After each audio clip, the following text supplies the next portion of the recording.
కోరుతూ ఈ రోజు ఇక్కడికి యూసుఫ్ గూడకు వచ్చినాం. మొన్నొక రోజు వచ్చేది ఉండే, ఆ రోజు వాన పడ్డది, రాలేకపోయినాం. అందుకే ఆఖరి రోజు మిమ్మల్ని గలవాలే, యూసుఫ్ గూడలో మీ అందరి ఆశీర్వాదం తీసుకోవాలని చెప్పి ఇక్కడికి వచ్చినాం. నేను కూడా యాక్చువల్గా ఇక్కడ పక్కనే యూసుఫ్ గూడ పోలీస్ లైన్స్ పక్కనే, యూసుఫ్ గూడ చెక్ పోస్ట్ పక్కనే చిన్నప్పుడు 1 సంవత్సరం పాటు ఇక్కడనే యూసుఫ్ గూడల్ని చదువుకున్నా. అమరావతి పబ్లిక్ స్కూల్ అని ఇక్కడనే ఒకటి ఉంటుండే, ఇక్కడనే చదువుకున్నా నేను కూడా. కాబట్టి ఈ ఏరియా అంతా నాకు కూడా బాగానే తెలుసు.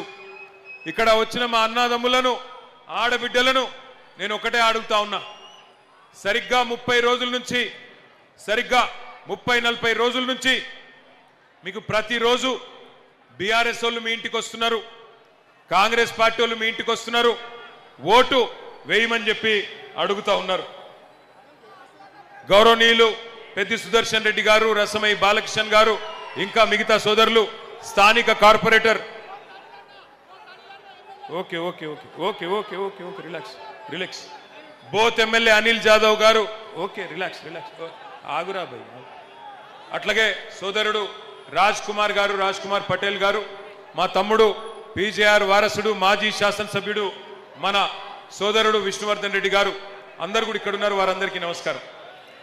ఈరోజు ఎలక్షన్ ప్రచారం 30-40 రోజులుగా జరుగుతున్న విషయం మీకు తెలుసు. ఈ 30-40 రోజులుగా ప్రతిరోజు మీ ఇంటికి అన్ని పార్టీల నాయకులు, అన్ని పార్టీల కార్యకర్తలు వస్తున్నారు.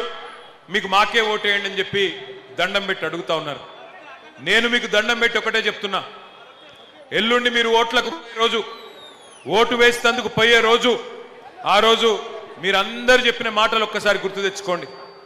గుండె మీద చేసుకోండి, గుండె మీద చేసుకొని ఒక్కటే ఆలోచన చేయండి. 10 ఏళ్ళు కేసీఆర్ గారి ప్రభుత్వం ఉన్నప్పుడు పరిస్థితులు బాగుండేనా, లేదా ఈ 2 ఏళ్లలో కాంగ్రెస్ ప్రభుత్వం వచ్చినాక బాగున్నదా? ఇదొక్క విషయం గుండె మీద చేసుకొని ఆలోచించుకోండి. ఏ రకంగా ఏమన్నా లాభమైందా ఈ కాంగ్రెస్ ప్రభుత్వం వచ్చినాక ఒక్కసారి గుర్తు తెచ్చుకోమని ఆలోచన చేయండి అని చెప్పి నేను విజ్ఞప్తి చేస్తా ఉన్నా. 10 ఏళ్ళు కేసీఆర్ గారి నాయకత్వంలో ఇటు పేదవాళ్ళని, అటు పెద్దవాళ్ళని అందరినీ కడుపులో పెట్టుకొని చూసుకున్నారు కేసీఆర్ గారు. ఆయన నాయకత్వంలో హైదరాబాద్ మహానగరం కానీ, తెలంగాణ రాష్ట్రం కానీ సర్వతోముఖాభివృద్ధి సాధించింది. అన్ని రంగాలలో ముందుకు దూసుకొని పోయినాం. పేదవాడు ఆకలితో ఉండవద్దు అని చెప్పి 5 రూపాయల భోజనం పెట్టే అన్నపూర్ణ సెంటర్లు పెట్టుకున్నాం. 200 రూపాయల పెన్షన్ కాంగ్రెస్ ప్రభుత్వంలో ఉంటే దాన్ని పెంచి 2000 పెన్షన్ చేసుకున్నాం. బస్తీ దవాఖానాలు 350 పెట్టుకున్నాం. బస్తీలలో ఉండే పేదవాళ్ళకి ఇబ్బంది కావద్దని చెప్పి 20,000 లీటర్ల వరకు ఉచిత మంచినీళ్లు కేసీఆర్ గారి నాయకత్వంలో అందించుకున్నాం. 95% మంచినీళ్ల సమస్య పరిష్కారం చేసుకున్నాం. 100% జనరేటర్లు అవసరం లేకుండా, ఇన్వర్టర్లు అవసరం లేకుండా బ్రహ్మాండంగా కరెంటు సమస్యను శాశ్వతంగా పరిష్కారం చేసుకున్నాం. పేదవాడి కోసం మీ జూబ్లీహిల్స్ నియోజకవర్గంలోనే 1000 పడకల ఆసుపత్రి వెంగళరావు నగర్ డివిజన్లో టిమ్స్ హాస్పిటల్ కట్టుకున్నాం. ఇక్కడ నుంచి యూసుఫ్ గూడ నుంచి 2-3 కిలోమీటర్ల దూరంలోనే 1000 పడకల ఆసుపత్రి కట్టుకున్నాం. మీకోసమే దాన్ని కూడా నిర్మాణం చేసుకున్నాం. ఇగో వెనకాల మెట్రో కనబడుతున్నది, మెట్రో పూర్తి చేసుకున్నాం. హైదరాబాద్లో 42 ఫ్లైఓవర్లు నిర్మాణం చేసుకున్నాం. కొత్త లింక్ రోడ్లు కట్టుకున్నాం. ఒకవైపు అభివృద్ధి, మరొక వైపు సంక్షేమం, రెండింటిని 2 కళ్ళలాగా బ్రహ్మాండంగా కాపాడుకున్నాం. హైదరాబాద్లో పరిశ్రమలు తెచ్చుకున్నాం. అమెజాన్, గూగుల్, మైక్రోసాఫ్ట్, ఫేస్బుక్ లాంటి పరిశ్రమలు, వేల పరిశ్రమలు తెచ్చుకున్నాం. లక్షల కొద్ది ఉద్యోగాలు సృష్టించుకున్నాం. తద్వారా హైదరాబాద్లో ఉపాధి అవకాశాలు పెరిగి చిన్న వ్యాపారాలు, పెద్ద వ్యాపారాలు అన్ని కూడా విస్తరించినాయి. 10 ఏళ్ళు సుకూన్గా ఉన్నాం. మరి ఇవాళ ఇక్కడికి వచ్చిన మా ఆడబిడ్డలు, అన్నదమ్ముళ్ళు, మీరందరూ ఒకటి ఆలోచన చేయాల.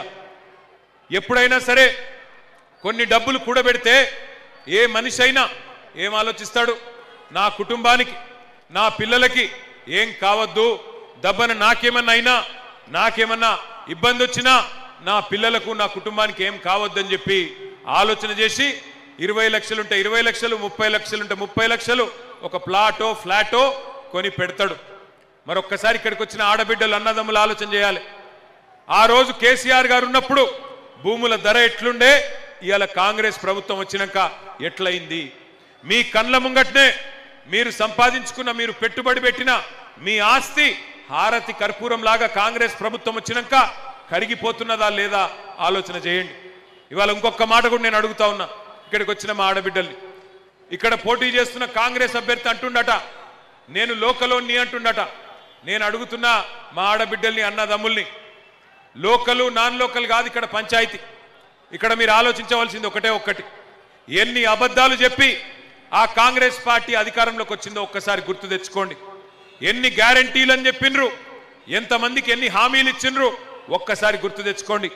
ఆ వీడియోలు కూడా మీకోసం ఇక్కడ పెట్టి ఉన్నాం, ఒక్కసారి చూడండి. 6 గ్యారంటీల పేరిట ఎన్ని రకాల మోసాలు చేసిండ్రో ఒక్కసారి ఆ వీడియో చూపెట్టాలని చెప్పి మా తమ్ములను కోరుతా ఉన్నా. పెన్షన్ ఎంత వస్తుంది? 2000 వస్తుంది కదా. వచ్చే నెల డిసెంబర్ 9 నాడు 2000 కాదు, ఇందిరమ్మ రాజ్యం వచ్చి నీకు 4000 రూపాయల పెన్షన్ వస్తుంది. ఎవరు నడుకునే పని లేదు. ప్రతి నెల 1వ తారీఖు నాడు ప్రభుత్వ ఉద్యోగికి జీతం వచ్చినట్టుగా ప్రతి నెల 1వ తారీఖు నాడు ఆడబిడ్డల ఖాతాలో 2500 రూపాయలు ప్రతి నెల ఆడబిడ్డల ఖాతాలో వేయాలని కాంగ్రెస్ పార్టీ నిర్ణయం తీసుకున్నది. షాదీ ముబారక్ కళ్యాణ లక్ష్మిలో ఈ రోజు 1,00,000 రూపాయలే వస్తున్నాయి. వచ్చే నెల మీరు తీసుకుంటే 1,00,000తో పాటు తులం బంగారం ఆడబిడ్డలకే ఇచ్చే పేదల కోసం ఇందిరమ్మ ఇల్లు కట్టుకోవడానికి, ఇల్లు లేని పేదలకు, పెళ్ళైన ప్రతి వాడికి ఇందిరమ్మ ఇల్లు కట్టుకోవడానికి 5 లక్షల రూపాయలు ఉచితంగా ఇవ్వాలని ఇవాళ కాంగ్రెస్ పార్టీ నిర్ణయం తీసుకున్నది. ఇన్నరా మాటలు, వినవడ్డాయా మాటలు? ఇవన్నీ ఎలక్షన్లకు ముందు చెప్పిన మాటలు. తులం బంగారం ఇస్తా అని చెప్పిండు, ఎవరికన్నా వచ్చిందా తులం బంగారం? వచ్చిందా ఎవరికన్నా? ఆడబిడ్డలకు నెలకు 2,500 ఇస్తా అన్నాడు, వచ్చిందా ఎవరికన్నా? 4,000 పెన్షన్ పెంచుతా అన్నాడు, వచ్చిందా ఎవరికన్నా? మరి అయినా కూడా మళ్ళా నమ్మి మళ్ళా ఓట్లేద్దామా? 2 ఏళ్ల కింద ఇట్లనే అడుక్కున్నారు, ఓట్లు అడుక్కున్నారు. కేసీఆర్ గారు 2,000 ఇస్తే నేను 4,000 ఇస్తా, కేసీఆర్ గారు 1,00,000 రూపాయలు ఇస్తే నేను తులం బంగారం ఇస్తా, కేసీఆర్ గారు 10,000 ఇస్తే నేను 15,000 ఇస్తా, కేసీఆర్ 4,000 ఇస్తే నేను 6,000 ఇస్తా అని అర్రాసు పాట వాడినట్టు పాడి మీ ఓట్లు వేయించుకొని ఇవాళ గద్దెనెక్కిండ్రు. 2 ఏళ్ళైంది. 2 ఏళ్లలో ఒక్క పని చేయనోడు, ఒక్క మాట నిలబెట్టుకోనోడు ఇవాళ మళ్ళీ జూబ్లీ హిల్స్కి వచ్చి నేనేదో చేస్తా, నేను అభివృద్ధి చేస్తా, ఓట్లేయండి నాకే గెలిపించండి అంటే మళ్ళీ నమ్ముదామా? బుద్ధి చెప్దామా కాంగ్రెస్ పార్టీకి, రేవంత్ రెడ్డికి? ఇక్కడ అభ్యర్థి స్థానికుడు కావచ్చు, కానీ యాది పెట్టుకోండి, ఆ పార్టీ దరిద్రం పార్టీ, మోసం చేసే పార్టీ. ఇందిరమ్మ ఇండ్లు ఇస్తా అని చెప్పిండు, ఇందిరమ్మ ఇండ్లు ఇస్తా, 5 లక్షల రూపాయలు ఇస్తా, ఎస్సీ ఎస్టీలు అయితే 6 లక్షల రూపాయలు ఇస్తా అన్నాడు. మరి ఇవాళ ఇందిరమ్మ ఇండ్లు ఇచ్చుడు కాదు, ఇందిరమ్మ రాజ్యం అంటే హైదరాబాద్ లో ఇండ్లు గూలగొట్టే రాజ్యం వచ్చింది. ఒక్కసారి గుర్తు తెచ్చుకోండి. శనివారం ఆదివారం వచ్చిందంటే చాలు ఇవాళ హైదరాబాద్ లో హైడ్రా పేరు మీద బుల్డోజర్లు పంపించి గరీబోళ్ళ బస్తీలు గులగొడుతున్నాడు రేవంత్ రెడ్డి. హైడ్రా పేరిట ఇవాళ 1 కాదు 2 కాదు 1000 ఇండ్లు ఈ 2 ఏళ్లలోనే కూలగొట్టిండు రేవంత్ రెడ్డి. అందుకే నేను అడుగుతున్నా, ఇందిరమ్మ రాజ్యం పేరు మీద ఇండ్లు గులగొట్టేటోళ్లకు ఓట్లేద్దామా? ఇండ్లు గులగొట్టేటోళ్లకు? నేను చెప్పేది నిజమా కాదా? ఒక్కసారి ఆ హైడ్రా బాధితుల వీడియో మీరే చూడాలి. హైడ్రా ద్వారా ఎన్ని ఇండ్లు గులగొట్టిండో ఒకసారి చూడాలని చెప్పి నేను కోరుతా ఉన్నా.